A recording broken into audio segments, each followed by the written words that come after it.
2026 নির্বাচনের পর একাধিক জায়গায় জয় এবং জয় জয়কার হয়েছে কাকদ্বীপ বিধানসভা। তারপরে বিভিন্ন দলীয় কর্মী যারা দীর্ঘদিন পতাকা বাঁধার যারা লোক ছিল না, তারা একসময় পতাকা বেঁধেছে। কিন্তু ইদানিংকালে দেখা গেছে বিভিন্ন জায়গাতে দেখি আবির মেখে বিভিন্ন জন ঘুরে বেড়াচ্ছে। আপনাদের আমি একসময় দেখেছি দুর্দিনে, যেখানে আপনার বলতে গিয়েও 10 পা পিছিয়ে এসছে। আজকে সেই সুদিন এসছে, মানুষকে কি বার্তা দেবেন? দেখুন, 26-এ নির্বাচন ভারতীয় জনতা পার্টির যেরকম নির্বাচন সাধারণ মানুষের জয়। 15 বছরের অপশাসন, দুর্নীতি মুক্ত সরকার একটা চেয়েছিল। আমরা কেবলমাত্র যারা ছিলাম, যারা মানুষের কাছে বার্তা পৌঁছে দিয়েছি, মানুষ সিদ্ধান্ত নিয়েছে। এই জয় মানুষের জয়। আমরা কেবলমাত্র তাদের সামনে সারিতে ছিলাম বলে জয় আমাদের নয়, আমাদের প্রত্যেকের জয়, মানুষের জয়। মানুষ পরিবর্তন চেয়েছিল, পরিত্রাণ চেয়েছিল। কেন পরিত্রাণ চেয়েছিল ভাবতে হবে। এই কাকদ্বীপ সেই কাকদ্বীপ যেদিনকার কালী ঠাকুরটাকে পিছনে মানে ঠেলে তোলা হয়েছিল, পরিবর্তন সেদিনকারই হয়ে গেছে। ফলাফলটা শুধু সময়ের অপেক্ষা ছিল। আমরা সেদিনকারও জানতাম। আপনাদের এই ফেসবুক পেজ থেকে আমি আগেও বলেছিলাম, জয় আমাদের নিশ্চিত, পৃথিবীর কোনো শক্তি আটকাতে পারবে না। জনগণ সেটা করিয়ে দেখিয়েছে, আমরা সেটা করে দেখতে পেরেছি। তার জন্য নতমস্তকে কাকদ্বীপবাসী কাছে আমরা অভিবাদন প্রণাম জানাই। এই মুহূর্তে কাকদ্বীপে বিভিন্ন জায়গায় বিভিন্ন রকমের ছোটখাটো অশান্তি হলেও হয়েছে। কয়েকটা বিভিন্ন জায়গায় যেগুলো তৃণমূল কংগ্রেস দীর্ঘদিন পার্টি অফিস করে রেখেছিল, সেগুলো কিন্তু দখলও হয়েছে দেখলাম। তো সেক্ষেত্রে উপনেতৃত্ব যিনি দায়িত্বে রয়েছেন তিনি বারবার বলেছেন যে এই সমস্ত করা যাবে না। সেক্ষেত্রে কিন্তু হয়েছে, কি বলবেন?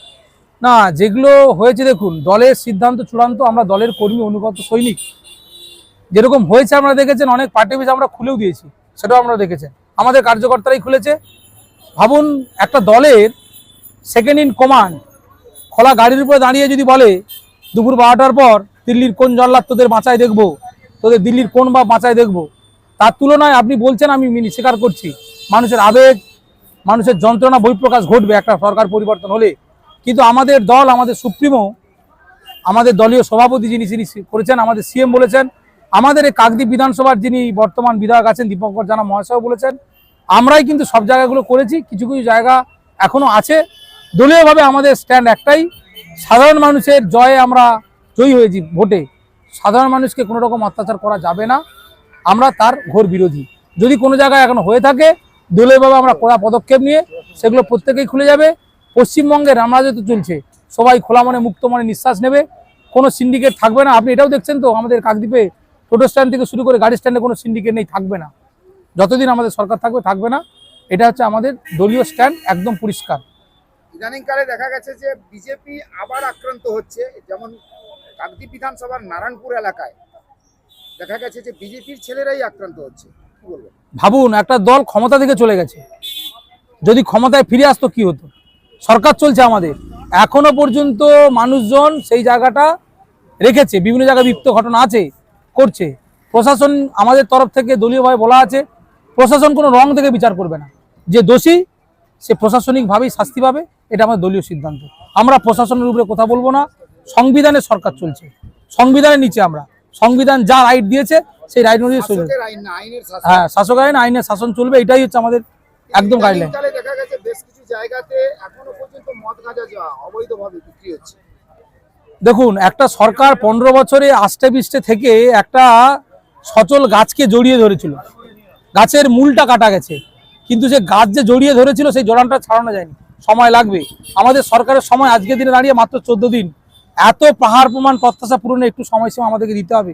আমি আপনাকে কথা দিতে পারি, কোনো দুর্নীতি শুধু কাকদ্বীপ নয়, গোটা পশ্চিমবঙ্গ হবে না। যারা দুর্নীতি করেছে তারা কেউ রেহাই পাবে না। প্রধানমন্ত্রীর কথা, সবকা সাথ, সবকা বিকাশ, সবকা হিসাব। ইতিমধ্যে দেখা গেছে আপনার এলাকা অর্থাৎ ঋষি বঙ্কিমচন্দ্র গ্রাম পঞ্চায়েতের বেশ কিছু জায়গায় বিভিন্ন জায়গায় কাজই হয়নি, টাকা তুলে নেওয়া হয়েছে। তাদের বিরুদ্ধে কি আইনত? শুধু ঋষি বঙ্কিমচন্দ্র নয়, আপনি ভুল বলছেন। গোটা পশ্চিমবঙ্গে 294টা আসনে তৃণমূল যেভাবে এই মেশনারি সিস্টেমটা চালিয়েছে না, এই র্যাকেটকে ভাঙতে 14 দিনে আমাদের পক্ষে এই সম্ভব নয় সরকারের।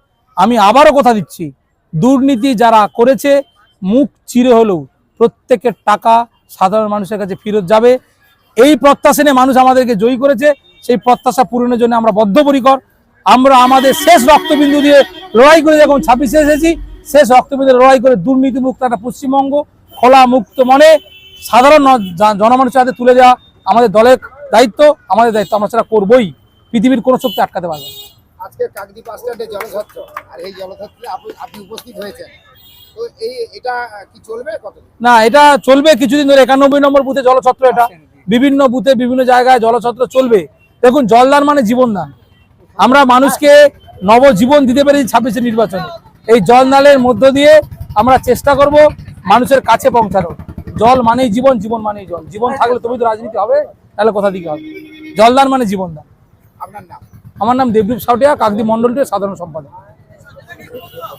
আজকের মূলত জলছত্র, কিন্তু এই সময় যদিও গরমটা কম রয়েছে, গরমটা পড়ে কিন্তু ঠিক ধরে নিতে হবে দুপুরের টাইমটা, যেটা খুব খুব বিভৎস গরম পড়ে, যেহেতু আবহাওয়া চলছে, যদিও জ্যৈষ্ঠ মাস, তো সেক্ষেত্রে কালবৈশাখীর টাইম, তারপরেও জলছত্র এই উদ্দেশ্য সত্যি ভালো।